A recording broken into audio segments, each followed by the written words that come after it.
Welcome to Main Street Minds with your host, Amish Munshi. This is where industry leaders and seasoned pros share their secrets to success beyond limits. Let's dive in. Hey, this is Amish Munshi with RERX, and I have a very special guest today, Gini Graham Scott. She's a PhD from University of California and has written over 250 books. That's way more than 250, so that's just the number to start with. And in this episode today, you're going to learn a lot about the new way of doing copywriting and film producing. And if you stick around till the end, you're going to get a very special offer. So wanted to go ahead, get Jeannie introduced and welcome her to this podcast. How are you doing, Jeannie? Oh, glad to be here. This is Yeah, fine. cool. So yeah, what you want to go ahead, give a little more background about yourself? How did you come into doing producing films and writing books and doing more of the ghostwriting and the copywritings? Well, I started with books about 30 years ago. And initially, I had a book on visualization that I wrote. This was back in 1987. And it got published, but at first it was like ahead of the times. Because now all the new age people, visualization and meditation and workshops and seminars and hypnosis and everything else. So this was prior to that time, and I started using visualization. I went to a workshop, uh, played around with hypnosis, and then I started using it myself. And then I started using that to come up with ideas for books. And I started writing. My first book was Mind Power, Picture Your Way to Success. And that ended up getting published by Prentice Hall, which is now part of Simon & Schuster. Sweet. So yeah, so that was a very interesting topic to get started. And I know you also specialize in AI. So when did technology and kind of book writing, when did that merge? Well, I would say the AI really started about a year ago, and the AI has been around for substantially for decades, but people didn't call it that. And I was actually using it without knowing it, but I was using that from text-to-voice technology, where I would have a narrator, not a live narrator, but I would put that in the words, and then they would turn it into a voice. And I was using that for narrating some of the videos that I did. They didn't call it AI at the time. I mean, now it's part of AI. But what really happened is ChatGPT came out back in November. And so there was initially about a month or so where was in beta. So I signed up for it. Then I signed up with Journey, for Dolly, some of the other illustration platforms. And so, then they went mainstream. And then everybody started talking about it. In fact, I started a Facebook group called the AI Revolution and Writers and Artists. And then it's now called the AI Revolution Writing, Arts, and Business.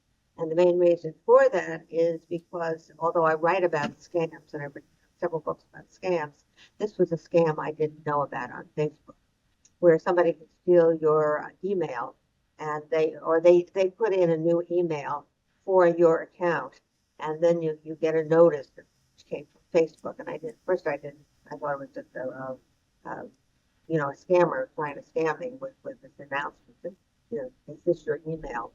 And so the fourth term, I opened it up and I said, no, is this you? And I said, no, it's not me. And so I went through this whole long process of trying to prove that I was myself. And unfortunately, I had an old phone number, which I hadn't updated. And so I couldn't use that. And I had to hold up passport documents. Somehow I could photograph properly. Anyway, so I basically, somebody took over my accounts. I don't know why, because they never tried to ransom or anything else, but I had to start from scratch with that. So it's kind of interesting, the way in which technology evolves and criminals get on there. They have new ways of scamming you, and people haven't heard about it, and so that's kind of reality of today. In fact, I think I might write a book about trust on the next one. Yeah, that sounds like a great topic. And how long did it take to recover the account? Well, I haven't recovered it. I mean, I Oh, not lost it. yet. No, no, Okay. no. they took over the email, and so I started a new account. And the first people to join it were scammers because I had put an announcement in the old group about, or I asked somebody to put that in the group. The only person that could see it was my pending notice, and so apparently the person let the scammers know about the new site. So I basically, as they came in, I would report them, um, block them, and then delete their account. So after I did that about 2 dozen times, I stopped doing it. I think they got the picture. But anyway, so I have the new account, the password, but I have to start from scratch and getting people on the site. And I think at this point I might use it for some other purpose, for maybe posting trust or starting articles of my own, because the way I was doing the program before is I was doing links to established articles or appear in different publications. So this way, I think I should do my own work, establish myself as an expert rather than just referring to all these other experts. Yeah, that's absolutely right. And even lately I've realized like it's always good to have the core components of our business internal to our organization, right? Like not kind of we could outsource the ancillary portions of our business, but the core portions like marketing or like basic legal and accounting and bookkeeping and the most important portion should be within. We should be keeping it close to us. Well, Yeah. one thing So. I do is I've always believed in the philosophy of turn it around. So when something bad happens, I try to figure out what can I learn from this? Where can I go on from here? So Mhm. rather than, you know, being very upset about this fact that my account got stolen or taken away, I started saying, well, okay, maybe I should go in a new direction now. And so it's like a trigger to do something different. And I am because of what I do, I write books about it. So that's why I'm thinking, trust might be something. How do you prove that you are you? If you really are you, because so many people can take your identity. And one of the people who came on to my new site um, was somebody who I wrote to him and I said, been on the site for a while. Can you post a notice to them? And he was asking me, how do I know you're really you? Mhm. So I had to go through this thing, and I said, well, I write this, I write that, I have these accounts. And he said, well, other people can put that up. No. The one thing that finally did it, I said, well, if you want to just call me about it, here's my phone number. So that kind of did it for him. Yeah, yeah, exactly. And identity, I mean, I come from a security and identity background, like prior to doing real estate. And that was one of the most important aspects. Saying, how do you know what that person is? And unfortunately, in today's world, the cell phone has become more of my identity than me. If somebody has access to my cell phone, they are practically me. And so, yeah, it's amazing. I think that needs to change. I mean, I wrote about it. I have a book called well, I Was Scammed, which was turned into the film Con Artists Unveiled, and it talks about all these different scams and how to avoid them. And one of the categories is real estate scams. People can put up ads like, "I'll show you this property, and you give me a deposit," but it's not really their property. They're just taking you a place that somebody's on vacation. Yeah, and is that the latest book or was Con the latest book? Well, no, the latest book have been a series of AI books. Okay. Start to Ask AI, and then because Ask AI is so popular, I changed the name to Ask AI Advice, and then we're going to be setting up this program of connecting people who get information from ChatGPT. Basically, I should go back and explain what the book is about. It's basically asking ChatGPT, oh, I have a problem, like a Dear Abby kind of problem, or an Ann Landers, or, any of the advice columns. Then you ask ChatGPT the problem that you would put into an advice column, columnist in a newspaper or a podcast or something like that. And then you get a response back, and you get actually really good information from ChatGPT. It lists like 5 or 6 different things that you can do to improve the relationship or solve your problem. And so I regenerated twice, combined the information, and then they ended up with this book of 70 problems, and here are the answers. And then I thought, well, you could create a game about that. So it became Ask AI game. And then the game is people take turns reading the questions, then everybody votes, everybody gives their response, and everybody votes for the best response, and then you see what that had said. And then the counseling service that we're putting together now, I've got a team of people working on it, is you ask ChatGPT the questions on this website, and then people who have an interest in it will then say, well, I want to talk to a real counselor. So then it connects people to a real counselor, and then people are paid for the platform. It's kind of a model that's I got from Leedsy, where I work at work with writers, where they connect ghostwriters clients, and then they stay in a platform and then continue to work with a person. So this is a different model, but starting to catch. Does that make sense? And yeah, and that does. And is this book also a movie? Well, basically, what has happened, the counseling is not yet a movie. In fact, we've changed the name to Wizardly because we wanted to have something unique that would stand out, because everything Hmm. is AI and it's kind of confusing to, find yourself. So we're calling it Wizardly, which is different. And so the name of the book has been changed to Ask the AI Wizard. And you can find that on Amazon in paperback, in ebook, and then also I put it on draft digital platform. And one of the interesting things that has happened is with Amazon is that, because they've had writers talk about trust, they've had a number of scammers who will generate a book using AI, and then they put the name of a well-known author on it to try to sell Hmm. the book. And so some of the authors have been complaining that, that they didn't write the book, that it's a terrible book, and my name is stuck on it. So there have been some lawsuits about that.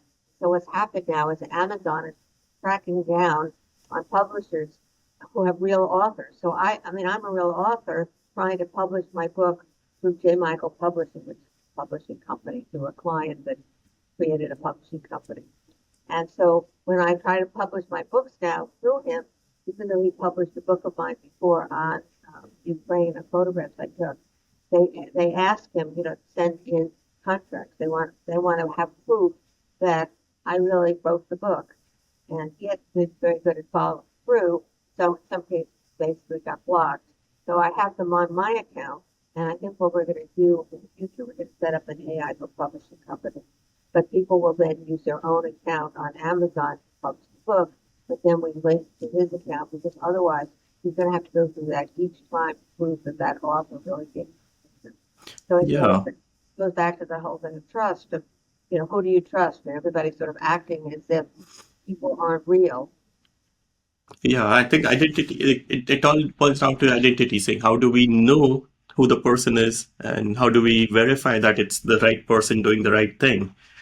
Yeah, that's definitely one of the important aspects And in now security. talking to you personally, and I mean, I see your face, you see my face. However, with their deep fakes now, where people can, have people's faces created or other people's faces put on your Hmm. body, and it's like, as the technology gets more and more advanced, people have more and more struggles to try to, come up with fixes for it. Yeah, yeah. And is that do you have like AI programs that you use like that can identify something like this? Well, I'm basically writing the books and doing the Yeah, illustrations. So I mean, it's like, other people or technology people sure. really, have to do that kind of thing. I mean, Yeah, and I think it, AI will be. I think we will need an AI program to fight some of these things itself. And within the publishing and within the filmmaking, what AI programs do you like to use? well, I use ChatGPT 4, and I've been Okay. using it. One of my books that's going to be published, it's on my website right now, but it's going to be taken over by J. Michael Publishing. It's called the AI Book of Prayer. And so what I did is I said, send me a prayer about such and such. So the first series of prayers are essentially from a Christian perspective, and so I try to make them more neutral. So when it says something like, help me, thank you Jesus for this information, I said thank you God for this information. So I was trying to make it a little bit more generic. So what he wants me to do now is create other prayer books, like the Jewish prayer books, for example. So the AI book of Jewish prayers. So there'll be. So I tried going through and said to AI, send me to the Jewish prayer about such and such. And so I got some prayers with biblical references. So I mean, it can be done for anything, and the, the, the program goes back to September 21st, 2021. And so I think newer programs are going to have more information. But that's when they did all the testing and the training of robots. So they're not going to have information like, you want to know what happened to the speaker campaign right now. For GOP. And they do a speaker now. But the chat, he's not going to know about that because it's too recent. Yeah, yeah. And so I know you do a lot of book writing and the film producing, but how can some average person get involved? Like, what are your tips to for somebody to become creative, or say at least level up to be your customer, your client, or how do we kind of even get Well, I started with actually something? workshops on that, and people want to have me come in as a speaker. But I also have some books that I wrote. I have a book called "I Used to Be More Creative," and then there's another variation on that of how you can become more creative. So basically, I've worked with about 36 different creativity techniques. A lot of them involve visualization and other ideas that will generate thoughts from people. So people can go there and they can get that book, which is on Amazon. And if you put my name in Amazon, you get about 150 odd books. That they don't have all the books, but they have most of my recent books. Some 170 of them are in audio books too. So the most recent ones, which I mentioned, were dealing with scams. One is called The Big Con, which is a scam I discovered working as a ghostwriter. And because I work on films and I do scripts and I've got 18 films produced, is people will hire me to turn a book into film. And so there's certain things you need to do that. One is write the script. Another one is a one sheet, which is or what they call a log line synopsis, which you have about a sentence or two that highlight what it's about, and then you have a synopsis about the script. And then you also make have a sizzle reel, which is a sort of like a 1 to 2 minute trailer for a script. But unlike a film, which takes images from the actual film, this is when you have a script and create videos or video clips to illustrate the script. So I was doing that kind of material as a ghostwriter for different clients. However, what this company did, where the scam is they would invent a phony executive from real companies, like they would have a phony executive for New Line. And so what that did is it got people to pay more for me to write more material. They would mark my material up 6 or 7 times what I was charging. So if I was charging like $1,000 to do a treatment for somebody, they would charge $7,000 treatment. So I mean, it was a huge increase. They got people excited because they would pretend that they had a deal where they were going to get an $80,000 offer for their script. Now, I mean, that's totally impossible. People who are unknown don't get that kind of offer, usually. And also, a CEO of a company is not good at dealing with an unknown author. So what would happen is you have to develop an executive, readers, other people who look at these things. So the whole thing was totally phony. And they would get the person to come to video conference calls, and that's when they would get the contract. And some people lost $20,000 from it. So I discovered that because they were having trouble paying them fraudulent activity. Why? So payment processing. thought they were doing fraudulent things. So they put in trouble paying them. They wanted me to pay it. They said that they wanted to get that 70-80%. Do it. So I'll do it. We went back and forth about that. All that. So what that did was stop working.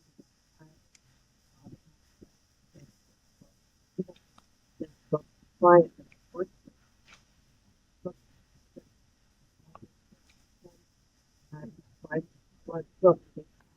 where I teach different people. So I wrote the book, and then that got turned into a film which became called On, True Story, and that's out on sent out announcements about how people sign up and get that.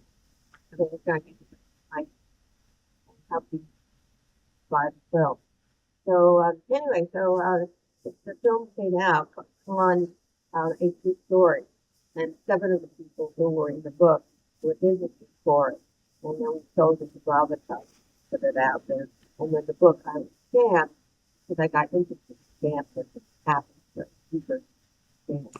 So that became I Was Scammed, which got turned into film on Artists Unveiled, which is what I sent out an announcement about because you get it $9.99 instead of $12.99 now.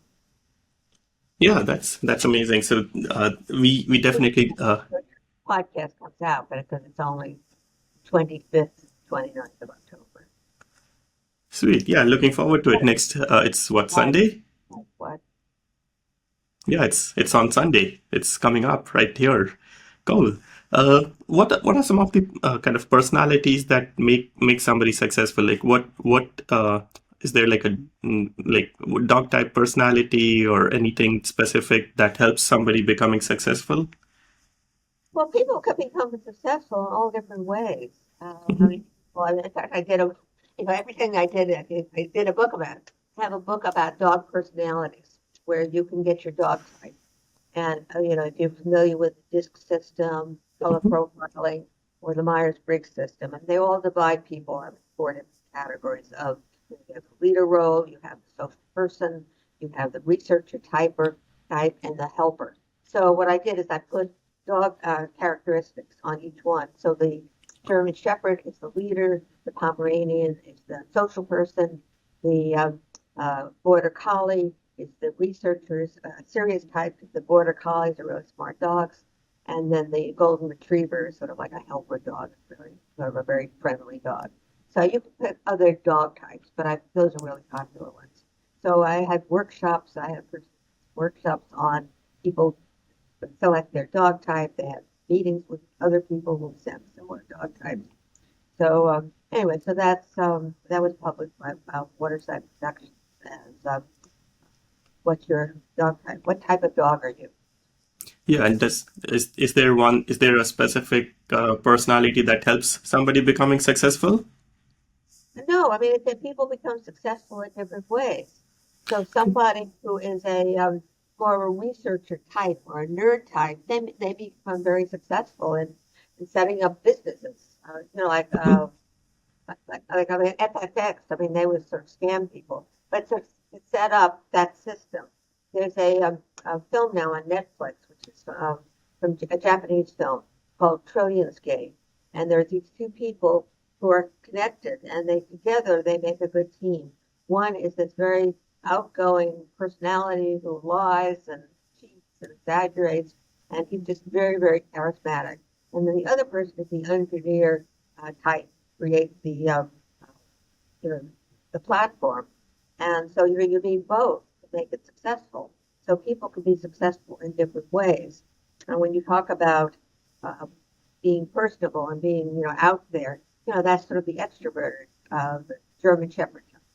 Where it's somebody who's more the Border Collie type, they can find other ways. I mean, they become a research scientist. They become famous for discovering. And I've just brainstormed for thought.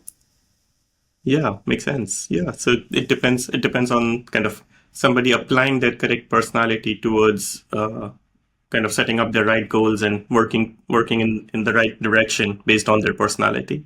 Right, yeah. I mean, I've sort of learned how to, be the sort of extroverted, outgoing type, but my preference is really to sort of, be at home and write things and come up with creative projects. But, I've learned how to do that. I mean, I forced myself to go to gift shows, sell games. I've been a game designer at times. I've had different games on the market with different companies. I've written songs. I mean, those are the kinds of things I really like to do. But you have to get out and market yourself. And if you don't have anybody to do it for you, you need to learn how to do it yourself. Yeah, absolutely. Yeah. So what are you working on right now? Um, well, I'm working on promoting these films right now. Mhm. Had another film we just sold called The AI Revolution. And that was, in fact, we started it way back in March of last year before AI became a thing. And so we just finished filming it and basically doing screeners. So usually it takes about a year after you make a film because you have to edit it, you have to find a distributor, then the distributor has to find retailers. So it's a process. And then nobody gets paid for about 6 months to a year after that. But it can be really successful. I mean, you can make, like now we've gotten to the point now we're getting minimum guarantees. When we first started, we would have about a 15,000, 25,000 budget against, they would first get that marketing fees out and then we get paid. So that means for new people, nobody gets paid at all. But now we've got to the point now where it's breaking through. And so we're getting about $5,000 minimum guarantees for each film, which is really a breakthrough.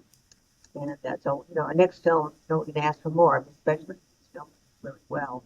And we've got a really big distributor now, Gravitas Ventures, who's taken our 3 films. And then I have 3 other films with Adler's Productions. And those are Finding Happiness, When Good Relationships Go Bad.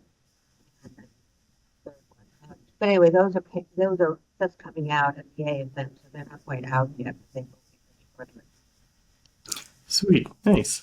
So, what's the best way for people to contact you? Like, if they want to reach out to, I think there's like 2 or 3 different audiences, right? Somebody that wants to work with you, somebody wants to kind of read the books, and somebody that wants to kind of look at the videos and the movies and the documentaries. I think what's the best place for them to go? Well, I think that if they go to Changemakers Publishing and Writing, the book site, Mhm. go to Changemakers Productions, Changemaker Productions Films.com. They'll see trailers that we've done for the films. On YouTube, if they go to Changemakers Publishing, they will get videos of all the videos that I've done. And when I just did videos for our group, uh, all those videos are on our channel there. It's like a mixture of things. If they want to see songs that I've done, they can go to Changemakers Music on YouTube.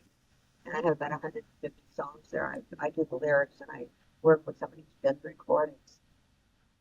Sweet, that's amazing. So yeah, this has been extremely great to have you on the show, and kind of I look forward to kind of working with you on one of these books and a movie soon. So I'll definitely reach out. Is the contact information on the website is also the best way to reach you? I think Yeah, there's a well, phone number. email me at Okay, changemakers@pacbell.net. That's changemakers at EACBELL.net. cool. Sounds great. Thanks. Thanks, Jeannie. Okay. Hey. That's a wrap on today's episode of Main Street Minds. Want to share your journey with our audience? Head over to mainstreetmindspodcast.com/guest to apply.